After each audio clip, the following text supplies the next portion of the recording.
Yang selanjutnya nomor 8, ini tentang peluang usaha. Jadi kalian harus memposisikan diri kalian sebagai pengusaha, di mana kalian harus merancang, mengkonsep, merencanakan jika kalian membuat usaha yang berkaitan tentang ikan tersebut.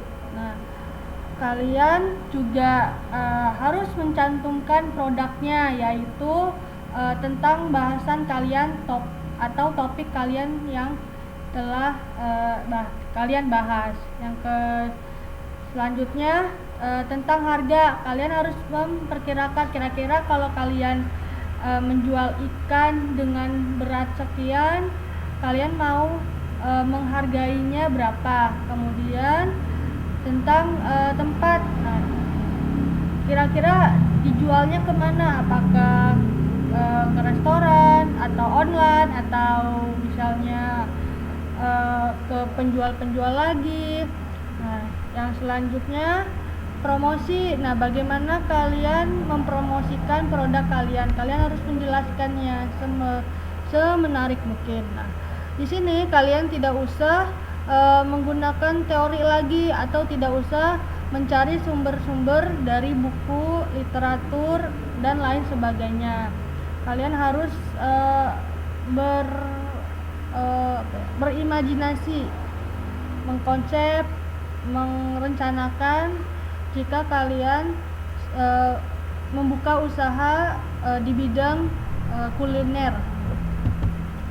Nah, bentuk atau cara kalian menjawab pembahasan yaitu acuannya dari rumusan masalah yang kalian telah buat. Nah, Ibu berharap kalian membuat rumusan masalah yang sesuai dengan Ibu minta, yaitu berurutan. Jika kalian belum menuliskan rumusan masalah sesuai urutan, silakan kalian mengurutkan dulu supaya kalian bisa menjawab pembahasan secara berurut juga. Nah, yang kedua, cara menjawab pembahasan yaitu seperti kalian mengerjakan kajian teori, di mana kalian mendapatkan literatur dari buku, jurnal, atau karya ilmiah yang sesuai dengan jawaban yang kalian cari. Dan terakhir, kalian menjawabnya dengan cara berbentuk paragraf. Contohnya, misalnya Ibu punya rumusan masalah yang terdiri dari 8 nomor. Nah, yang pertama, apa produk yang akan dibahas pada materi budidaya pembenihan ikan konsumsi air tawar.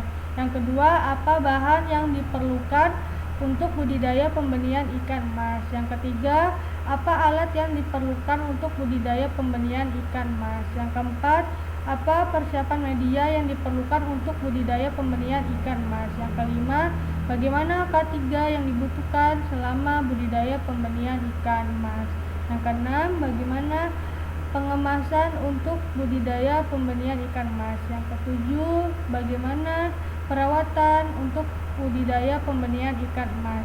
Yang kedelapan, sejauh mana peluang usaha pada ikan emas. Nah, bentuknya yaitu paragraf. Nah, seperti contoh pada slide berikut. Nah, topik pada pembahasan budidaya pembenihan ikan konsumsi air tawar adalah budidaya pembenihan ikan emas. Menurut